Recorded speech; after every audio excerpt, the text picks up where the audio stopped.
So the need for discussion of this topic is because despite thorough clinical examination and advances in diagnostic technique, the precise pain generator is difficult to identify in many patients with low back pain. The overlapping pain pattern from these pain generators add to the complexity of the diagnosis. The spine works as a dynamic unit. Targeting just one structure often fails, as the disc and joints don't act alone. Successful treatment, hence, lies in addressing the whole system, not just one pain point. So, when evaluating a patient with low back pain, think of pain generators broadly.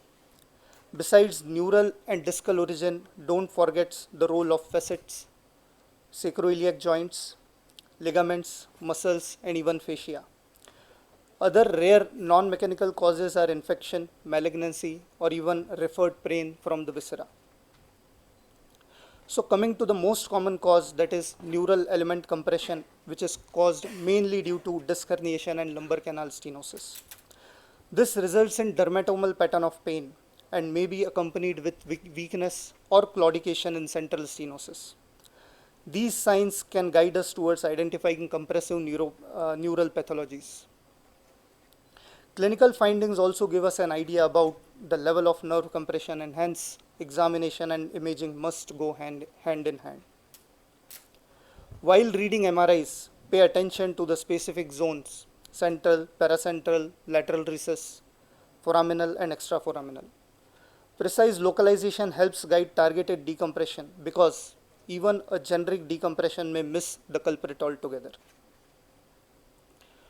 Focus on traversing root compression at the lower discal margin, while the exiting root issue occurs more foraminally or extraforaminally. Always track the nerve root slice by slice on MRI systematically. So the treatment begins conservatively in most cases.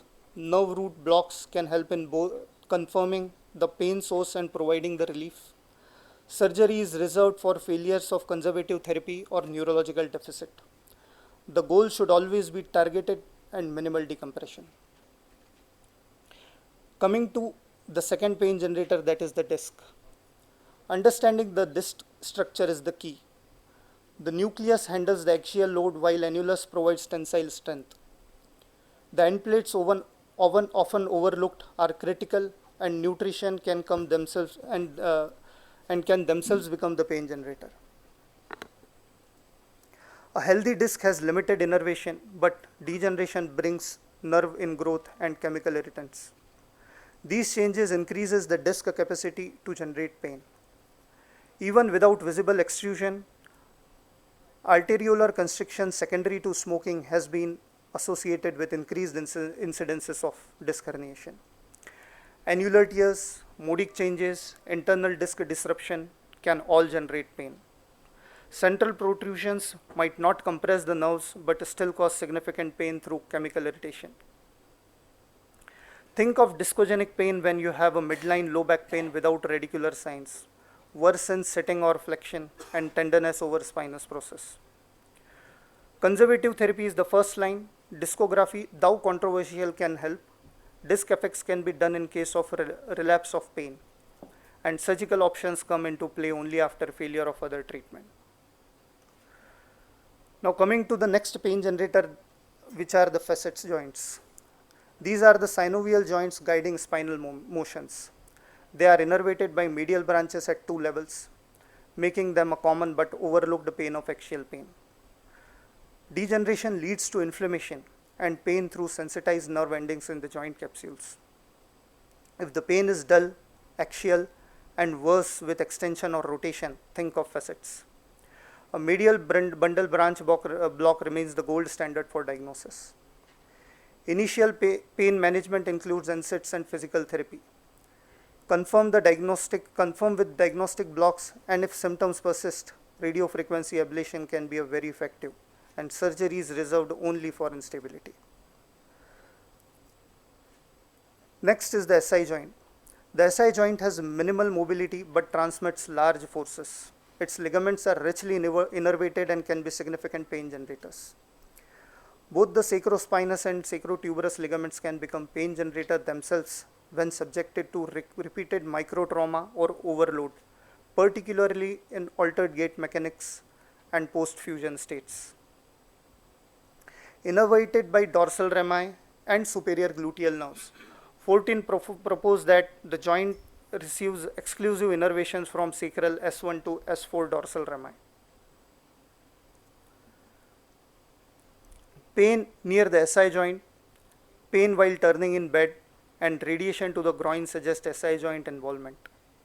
Positive provocative tests like Faber test, Genslin, compression distraction test, and Yeoman's test support the diagnosis. Fluoroscopic guided injection confirms the diagnosis. Long-term relief may require radiofrequency ablation or even SIJ fusion, though only in refractory cases. Next is spinal instability, which refers to abnormal or excessive motion between the vertebrae. This can be microinstability like spondylolisthesis or microinstability from degeneration. Instability often leads to compensatory overload of other pain generators like facets, disc, and paraspinal muscles. Instability itself is not always painful. The pain comes from tissue strain and microtrauma. Patient may describe symptoms like deep pain or a catch on movement. Important to assess clinical symptoms in motion. Standing and moving spine may differ from supine findings. Diagnosis begins with flexion extension radiographs, looking for translation of more than 3 mm or angular change of more than 10 degrees. MRI help evaluate disc integrity and facet condition. Start with core stabilization exercises and physiotherapy.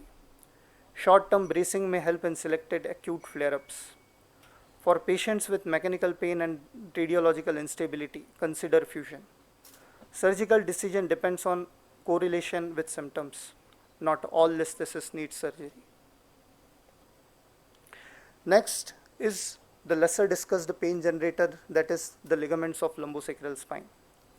Ligaments resist motion and transmits pain through stretch or micro instability. Ligament flavum hypertrophy can cause stenosis, and iliolumbar ligament strain can cause deep-seated pain. Each ligament serves as a biomechanical role. The posterior longitudinal ligament and anterior longitudinal ligament stabilizes the disc. Flavum limits extension. Iliolumbar restricts alpha S1 movements and is often strained in instability. With nociceptors richly embedded, ligaments pain is dull and positional, often confused with disc or facet pains. Studies support diagnostic injections to localize the source. Another common and often overlooked pain generator is the piriformis muscle. A common mimicker of sciatica, piriformis syndrome compresses the sciatic nerve, especially in prolonged setting. Always rule out other spinal causes before attributing pain to piriformis. Various tests have been described in the literature which uses the same principle of increasing the pressure on the sciatic nerve through tensing the piriformis. Treatment begin conservatively with NSAIDs, muscle relaxant, and physical therapy. Injection or even Botox can help resistant cases. Management is usually conservative and multidisciplinary. Other muscular contributors include multifidus atrophy, overactive erector spinae, and muscle deconditioning. Denervation often visible on MRI, especially in chronic cases. Now coming to from the lesser discussed to never discussed pain generator, that is the thoracolumbar fascia, which is the kinetic link between the spine and the limbs. Injury or tightness here disrupts the force transverse, leading to poorly localized but disabling back pain. Facial health is crucial for spinal efficiency. Dysfunction leads to overload of spinal structure, contributing to chronic pain. Good posture and balanced muscle function are key.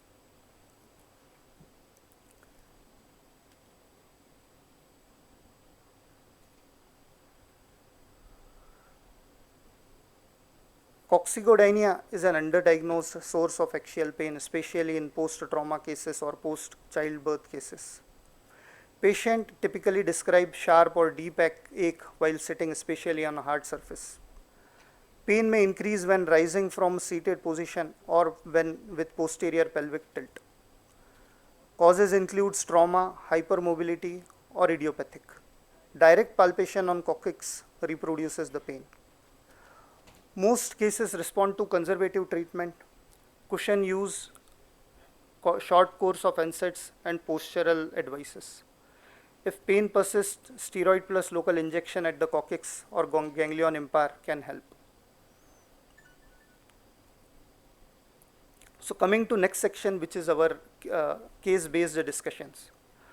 So let me begin with our first case.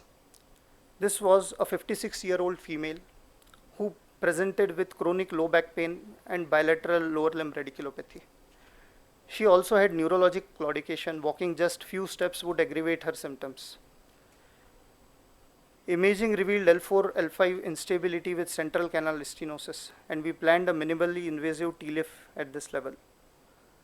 The surgery went uneventfully, and she was able to mobilize on post-op day 1. However, things changed on post-op day 2. When we tried to ambulate her, she had a severe back pain. She was unable to even get out of the bed comfortably. On post-op day 3, she had significant pain while turning in bed or transitioning from lying to sitting or sitting to standing. At this point, our initial thought was, has something gone wrong with the implant or fusion? On focused clinical examination, she had significant tenderness over both sacroiliac joint. There was no neurodeficit wound issue. Her family was understably worried that the surgery had failed. But this scenario fit into the profile of unmasked SI joint pain, a well-known phenomenon following lumbar fusion. The spine is now stabilized, so stress transfer to adjacent mobile segment, especially the SI joint. So we explained the situation to the relatives and planned for diagnostic and therapeutic injections. So after giving bilateral SI joint blocks, the patient had a significant pain relief. Coming to second case, this involves a 29-year-old cricketer who had radiating pain to anterior thigh, ankle. MRI showed some SIJ changes, but the picture wasn't entirely consistent with disc pathology. Examination showed a positive Fadir more than Faber test and deep tenderness over left piriformis. SLR was terminally restricted. Taken together, the clinical impression was SIJ or piriformis. We planned a block, and when located the tender point under the C-arm, it was at the piriformis muscle. Hence, we proceeded with the left piriformis block, and the result was dramatic. Complete pain relief and effortless ambulation immediately after the injection. The case reinforces how myofascial causes like piriformis syndrome can closely mimic radiculopathy and respond beautifully to targeted intervention. Our third case is a 70-year-old male with upper lumbar and flank pain along with a background of scoliosis and dextrocardia. The pain was persistent despite conservative measures and worsened with activity. Examination revealed focal tenderness at L1 to L3 levels. MRI showed facet joint degeneration at L1, L2 and L2, L3 without significant disc prolapse. The clinical diagnosis was facet-mediated mechanical pain. After failed medical management and physiotherapy, we decided to proceed with diagnostic facet blocks at those levels. We performed bilateral facet joint blocks under fluoroscopy guidance at L1, L2 and L2, L3. The patient reported around 75% pain relief and ambulation within minutes. This confirmed the diagnosis and highlights the role of targeted intervention in elderly patients with upper lumbar mechanical pain. Our last case is a young female patient presented with low back pain and right-sided radiculopathy. Aggravated by physical activity, we diagnosed as L5S1 nerve root block irritation and administered a root block in our setup. The patient responded well initially with significant pain relief. However, 4 months later, she returned with similar symptoms. We initially tried conservative management, including activity modification. Given the relapse, we performed a discography with confirmed concordant pain at L5S1. We followed it with disc effects ablation. The patient experienced excellent pain relief post-procedure and resume daily activities without recurrence. Thank you.